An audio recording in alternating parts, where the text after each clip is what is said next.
ಮನೆಗೆ ತೆರಳುತ್ತಾ ಇದ್ದ ಜ್ಯುವೆಲ್ಲರಿ ಅಂಗಡಿ ಮಾಲೀಕನನ್ನ ದುಷ್ಕರ್ಮಿಗಳು ಕಿಡ್ನಾಪ್ ಮಾಡಿರೋ ಘಟನೆ ಬೆಂಗಳೂರಲ್ಲಿ ಕಳೆದ ರಾತ್ರಿ ನಡೆದಿದೆ. ಅವೆನ್ಯೂ ರಸ್ತೆಯಲ್ಲಿರೋ BRN ಜ್ಯುವೆಲ್ಲರಿ ಅಂಗಡಿ ಮಾಲೀಕ ನಿತೇಶ್ ಬೇರಾ ಅಪಹರಣಕ್ಕೀಡಾದವರು.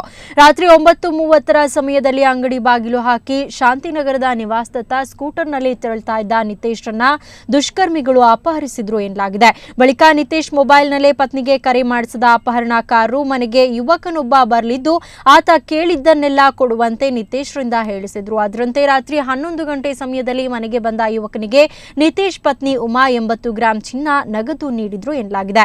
ಬಳಿಕ ನಿತೇಶ್ ಮೊಬೈಲ್ ಸ್ವಿಚ್ ಆಫ್ ಆಗಿದೆ. ಉಪ್ಪಾರಪೇಟೆ ಪೊಲೀಸರು ಅಪಹರಣಕ್ಕೀಡಾದ ಅಪಹರಣಕಾರರ ಬಂಧನಕ್ಕೆ ಈಗ ಬಲೆ ಬೀಸಿದ್ದಾರೆ.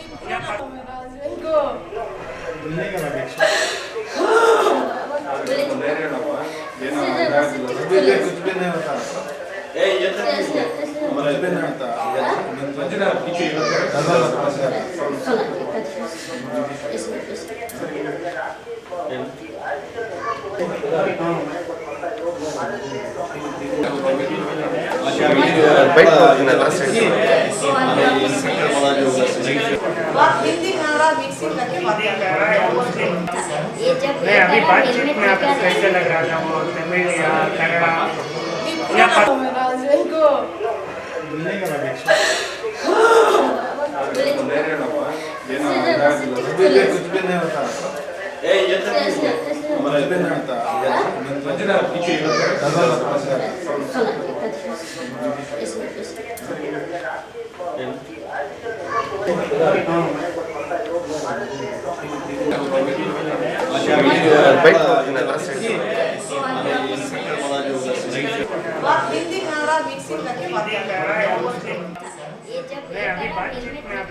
ಈ ಬಗ್ಗೆ ಮತ್ತಷ್ಟು ಮಾಹಿತಿಯನ್ನ ಪಡೆಯೋಣ. ನಮ್ಮ ಪ್ರತಿನಿಧಿ ನಾಗೇಂದ್ರ ಬಾಬು ಈಗ ನಮ್ಮ ಜೊತೆ ದೂರವಾಣಿ ಸಂಪರ್ಕದಲ್ಲಿದ್ದಾರೆ. ನಾಗೇಂದ್ರ ಬಾಬು, ಈಗ ನಿತೇಶ್ ಎಲ್ಲಿದ್ದಾರೆ ಅನ್ನೋದ್ರ ಬಗ್ಗೆ ಮಾಹಿತಿ ಸಿಕ್ಕಿದ್ಯಾ?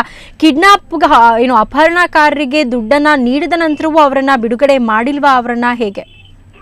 ಏನಂತಂದ್ರೆ ಇದು ನಿನ್ನೆ ರಾತ್ರಿ ನಿತೇಶ್ ಬೇರಾ ಅಂತ ಹೇಳಿದ್ರೆ ಬೆಂಗಳೂರಿನ ಅವೆನ್ಯೂ ರೋಡ್ ಅಲ್ಲಿ BRN ಜ್ಯುವೆಲ್ಲರಿಯಲ್ಲಿ ಒಬ್ರು ಡೀಲರ್ ಆಗಿ ಕೆಲಸ ಮಾಡ್ಕೊಂಡಿರ್ತಾರೆ. ಅಂದ್ರೆ ಆ ಸಣ್ಣ ಪುಟ್ಟ ಜ್ಯುವೆಲ್ಲರಿ ಶಾಪ್ಗಳು ಆರ್ಡರ್ ನೀಡಿದಂತ ಆರ್ಡರ್ಗಳಿಗೆ ಇವರು ಜ್ಯುವೆಲ್ಲರಿಗಳನ್ನ ಮಾಡಿ ತಯಾರಿ ಮಾಡಿ ಕೊಡುವಂತ ಒಂದು ಡೀಲರ್ ಆಗಿ ಕೆಲಸ ಮಾಡ್ಕೊಂಡಿರ್ತಾರೆ. ಇವರು ನಿನ್ನೆ ರಾತ್ರಿ 9:30 ಶಾಂತಿನಗರ ಲಕ್ಷ್ಮಿ ರೋಡ್ ನಲ್ಲಿರುವಂತ ಇವರ ಮನೆಗೆ ನಿನ್ನೆ ನೈಟ್ ರಾತ್ರಿ 9:30 ಸಮಯದಲ್ಲಿ ಈಗ ಅಂಗಡಿ ಬಾಗ್ಲನ್ನ ಹಾಕೊಂಡು ತೆರಳುವಂತಹ ವೇಳೆ ಹೋಂಡಾ ಆಕ್ಟಿವ್ದಲ್ಲಿ ಅವರ ಗಾಡಿ ಆದಂತ ಹೋಂಡಾ ಆಕ್ಟಿವ್ದಲ್ಲಿ ಹೋಗ್ತಾ ಇದ್ದಾರೆ. ಅದೇ ಸಂದರ್ಭದಲ್ಲಿ ಕೆಲ ದುಷ್ಕರ್ಮಿಗಳು ಬಂದು ಅವ್ರನ್ನ ಅಪಹರಿಸಿದ್ದಾರೆ. ತಕ್ಷಣವೇ 10:15 ಅವ್ರ ಮನೆಗೆ ಫೋನ್, ಅವರ ಮೊಬೈಲ್ ನಂಬರ್ ಇಂದನೇ ಫೋನ್ ಮಾಡಿಸಿ ಆ ಮನೆಯಲ್ಲಿ ಏನಿದೆ ಎಲ್ಲವನ್ನೂ ಸಹ ಒಬ್ರು ಬರ್ತಾರೆ ಅವರ ಕೈಗೆ ಕೊಟ್ಟು ಕಳಿಸೋ ಒಂದು ಮಾತುಗಳನ್ನ ಹೇಳ್ತಿದ್ದಾರೆ. ನಂತರ 10-11 ಗಂಟೆ ಸಮಯದಲ್ಲಿ ಒಬ್ಬ ಬ್ಲಾಕ್ ಆಗಿರುವಂತ ಒಬ್ಬ ಮಧ್ಯ ವಯಸ್ಕ ಮನೆ ಬಳಿ ಹೋಗಿದ್ದಾನೆ. ಮನೆ ಬಳಿ ಹೋಗಿ ಅಲ್ಲಿ ಆ ಮನೆಯಲ್ಲಿದ್ದಂತ 80 ಗ್ರಾಂ ಚಿನ್ನವನ್ನ ಈಸ್ಕೊಂಡಿದ್ದಾನೆ. ಅದೇ ವೇಳೆ ಆಕೆ ಪತ್ನಿ ಕೇಳಿದ್ರೆ ನನ್ನ ಗಂಡ ಇಲ್ಲಿ, ನನ್ನ ಗಂಡನ ಬಿಡ್ತಿರೋ ಇಲ್ವಂತ ಮಾತುಗಳನ್ನ ಕೇಳಿದಾಗ ಆತ 80 ಗ್ರಾಂ ಚಿನ್ನ ಕಡಿಮೆ ಆಗಿದೆ, ಇನ್ನ ಕೊಡ್ಬೇಕಾಗುತ್ತೆ, ಇಷ್ಟಕ್ಕೆ ನಿನ್ ಗಂಡ ಪ್ರಾಣ ಸಹಿತ ಬರ್ಲಿಕ್ಕೆ ಆಗಲ್ಲ, ನಿಮ್ ಇನ್ನಷ್ಟು ದುಡ್ಡು ನಮ್ಗೆ ಕೊಡ್ಬೇಕು ಅಂತ ಹೇಳಿ ಅಲ್ಲಿಂದ ಆತ ಪರಾರಿಯಾಗಿದ್ದಾನೆ. ಮತ್ತೆ 12:15 ತನಕ, ರಾತ್ರಿ 12:15 ತನಕ ಆತ ಹೆಂಡತಿ ಜೊತೆ ಕಾಂಟ್ಯಾಕ್ಟ್ ಅಲ್ಲಿ ಇದ್ದ. ಆದ್ರೆ 1:15 ಬಳಿಕ ಆತನ ಮೊಬೈಲ್ ಸ್ವಿಚ್ ಆಫ್ ಆಗಿದೆ ಅಂತಾನೆ ಹೇಳ್ಬೋದು. ಈಗಾಗ್ಲೇ ಅವರು ಅಶೋಕ್ ನಗರ ಪೊಲೀಸ್ ಠಾಣೆಯಲ್ಲಿ ಪ್ರಕರಣ ಕಿಡ್ನಾಪ್ ಆಗಿರುವ ಒಂದು ಪ್ರಕರಣ ದಾಖಲಿಸಿಕೊಂಡಿದ್ದಾರೆ. ಪೊಲೀಸರು ಸಹ ಬೆಳಗ್ಗೆ ಶಾಂತಿನಗರದಲ್ಲಿರುವ ಲಕ್ಷ್ಮಿ ರೋಡ್ ಅಲ್ಲಿರುವಂತಹ ಅವರ ಮನೆಗೆ ಬಂದು ತನಿಖೆ ಮಾಡಿದ್ದಾರೆ, ಪರಿಶೀಲಿಸಿದ್ದಾರೆ, ಅವರ ಹೇಳಿಕೆಗಳನ್ನೆಲ್ಲ ತಗೊಂಡಿದ್ದಾರೆ. ಈಗಾಗ್ಲೇ ಸಹ ಅವರ ಫೋನ್ ಮೊಬೈಲ್ ಏನಿದೆ ಅದು ಟ್ರೇಸ್ ಔಟ್ ಸಹ ಮಾಡಿದ್ದಾರೆ. ಎಲ್ಲಾ ಕಾರ್ಯಗಳನ್ನು 2-3 ದಿನಗಳ ಹಿಂದಿನಿಂದ ಬಂದಂತ ಎಲ್ಲಾ ಕರೆಗಳ ಒಂದು ಡೀಟೇಲ್ಸ್ ಅನ್ನು ಸಹ ವಶಕ್ಕೆ ತಗೊಂಡಿದ್ದಾರೆ, ನಮ್ಮ ವಶಕ್ಕೆ ತಗೊಂಡಿದ್ದಾರೆ. ಈಗ ಅಷ್ಟೇ ಅಲ್ಲದೆ ಅವೆನ್ಯೂ ರೋಡ್ ನಲ್ಲಿರುವಂತಹ ಒಂದು ಅವರ jewellery shop, BRN jewellery shop ಇದೆ, ಅಲ್ಲಿಗೂ ಸಹ ಪೊಲೀಸರು ಬಂದು ತನಿಖೆ ನಡೆಸ್ತಾ ಇದ್ದಾರೆ. ಓಕೆ ನಾಗೇಂದ್ರ ಬಾಬು, ಏನು ಈಕೆ ಹತ್ರ ದುಡ್ಡಿಸ್ಕೊಳ್ಳಕ್ಕೆ ಮನೆಗೆ ಬಂದಂತಹ ವ್ಯಕ್ತಿ ಯಾವುದೇ ಮಾಹಿತಿಯನ್ನ ನೀಡ್ಲಿಲ್ವಾ? ಇವರು ಏನು ಈ ಒಂದು ಬ್ಲಾಕ್ ಮೇಲ್ ಕಾಲ್ ಬಂದಾಗ್ಲೇ ಇವರು ಪೊಲೀಸರ ಸಹಾಯವನ್ನ ಪಡ್ಕೊಳ್ಬಹುದಿತ್ತಲ್ವಾ? ಏನಂತಂದ್ರೆ ಆತ ತನ್ನ ನಿತೇಶ್ ಬೇರಾ ಅವನ ಸಲಿನೇ ಫೋನ್ ಮಾಡಿಸಿ ಆತನೇ ಹೇಳಿದಾನೆ ಯಾರಿಗೂ ಸಹ ಈ ವಿಚಾರ ತಿಳಿಬಾರದು, ಅವ್ರು ಏನೇನ್ ಕೇಳ್ತಾರೋ ಎಲ್ಲವನ್ನು ಸಹ ಕೊಟ್ಟು ಕಳಿಸೋ ಅನ್ನೋ ಒಂದು ಅವನ ಮಾತನ್ನು ಆತನ ಪತ್ನಿ ಉಮಾ ಬೇರಾಗೆ ಹೇಳಿದಾನೆ.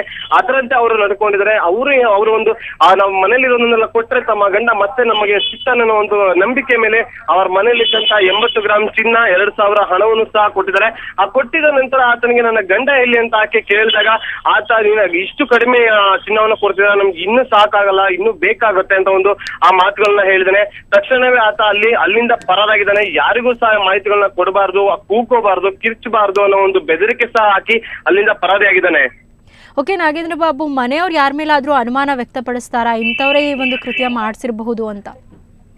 ನಾ ಖಂಡಿತವಾಗೂ ಇದೇ ಪ್ರಶ್ನೆಗಳು ನಮ್ಮಲ್ಲಿ ಸಹ ಮೂಡಿತ್ತು. ಅವ್ರ ಕೇಳಿದ್ವಿ, ನಿಮ್ಮಲ್ಲಿ ಯಾರಿಗಾದ್ರು ದ್ವೇಷ, ಅವ್ರ ಮೇಲೆ ಯಾರಾದ್ರು ದ್ವೇಷ ಇಟ್ಕೊಂಡಿದ್ರ, ದ್ವೇಷ ಕಾಡ್ತಿದ್ರ, ಅನುಮಾನ ಇತ್ತಂತಂದ್ರೆ ಆ ಸುತ್ತಮುತ್ತ ಮನೆಯವರು ಆತರ ಸ್ನೇಹಿತರು ಸಹ ಹೇಳಿದ್ರು ಆತ ತುಂಬಾ ಒಳ್ಳೆ ವ್ಯಕ್ತಿ. ಸುಮಾರು 10 ರಿಂದ 12 ವರ್ಷಗಳಿಂದ ಆತ BRN ಜ್ಯುವೆಲರಿ ಶಾಪ್ ನಡೆಸಿದ್ದ. ಈತ ಯಾರೊಂದಿಗೂ ಸಹ ಮಾತಾಡ್ತಿರ್ಲಿಲ್ಲ. ಆತ ಯಾವಾಗಲೂ ಕಾಮನ್ ಆಗಿರ್ತಿದ್ದ. ಆತ ಯಾರೊಂದಿಗೂ ಸಹ ದ್ವೇಷವನ್ನು ಸಹ ಬೆಳೆಸ್ಕೊಂಡಿರ್ಲಿಲ್ಲ. ಆತ ನಮ್ಗೆ ಯಾರಿಗೂ ಸಹ ಯಾರ ಮೇಲೂ ಸಹ ಅನುಮಾನ